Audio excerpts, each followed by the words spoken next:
Écoutez, c'est une véritable provocation. Promulguer la loi en pleine nuit à 2 heures du matin. Emmanuel Macron est un pyromane. Il agit pas comme un président de la République. Il agit comme un chef de bande qui, à l'abri des regards la nuit, commet ses forfaits. Parce qu'il faut quand même mesurer la colère qui est dans le pays. Et pour des millions de Français, pour des millions de gens, hier, la signature du président pour promulguer cette loi, ça veut dire la mort au travail ou la retraite à l'hôpital. Au moment même où il y avait des mobilisations partout dans les rues à Paris, ou partout en province, les gens sortaient pour dénoncer la décision du Conseil constitutionnel. Emmanuel Macron vient promulguer cette loi. Donc c'est une provocation supplémentaire. On a malheureusement l'habitude, mais la mobilisation continue. Il va y avoir des actions, vous l'avez dit. Et surtout, en perspective, il y a une date du 1er mai qui s'annonce déjà historique. Ça change vraiment quelque chose, une promulgation, que ce soit cette nuit, demain, dans 15 jours? Mais la promulgation, elle change parce que c'est la méthode. C'est-à-dire le président de la République avait 15 jours. Mais il est tétanisé par le fait qu'il y ait des actions le jour de la promulgation. Et là, il le fait au cœur de la nuit. C'est-à-dire qu'encore une fois, un président qui est seul, qui pense qu'il n'a de compte à rendre en personne, qui se voit en Jupiter, promulguer une loi qui n'a jamais été votée par le Parlement, dont les Françaises et les Français ne veulent pas, dont l'ensemble des organisations syndicales rejettent, la promulguer à 2 heures du matin, c'est absolument scandaleux. Alors, il y a les actions à venir, actions syndicales, on va y revenir, vous avez abordé le 1er mai, mais d'abord pour s'arrêter sur le plan politique, politiquement, vous avez quoi comme action encore que vous pouvez prévoir, imaginer? Mais on a déposé une deuxième demande de référendum d'initiative partagée parce que vous avez vu que le premier a été rejeté par le Conseil constitutionnel, donc ça c'est une étape sur le long terme. Mais nous, on va participer et soutenir les actions qui sont proposées par les organisations syndicales. On va tout faire pour que le 1er mai soit une journée de mobilisation massive. On va, je le dis, participer à toutes les actions et prendre des initiatives pour continuer à permettre à celles et ceux qui veulent se mobiliser, de se mobiliser. Parce que moi, j'étais hier dans les rues de Paris jusqu'à très tard pour après faire le tour des commissariats parce qu'il y a eu aussi de la répression. Les gens ne veulent pas rentrer au travail. Les gens sont en colère. Et cette promulgation, cette provocation, elle va alimenter la colère.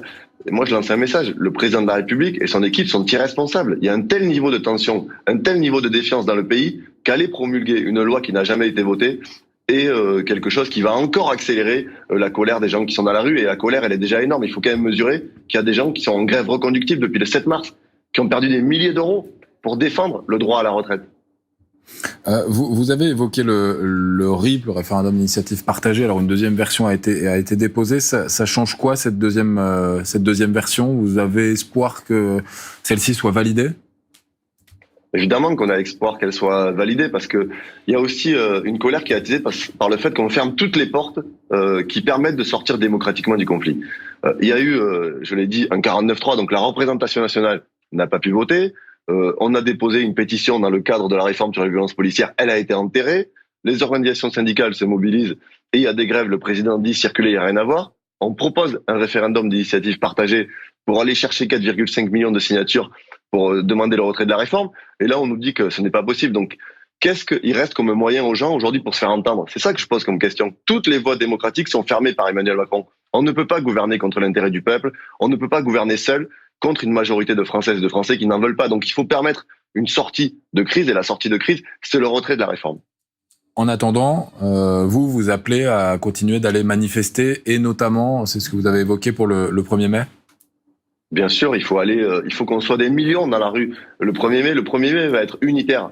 Ça n'a jamais été le cas depuis 2010 de mémoire. Donc il faut beaucoup de monde. Et il faut encore envoyer un signal à ce président qui ne veut rien comprendre, qui ferme les yeux, qui ne veut pas écouter le pays.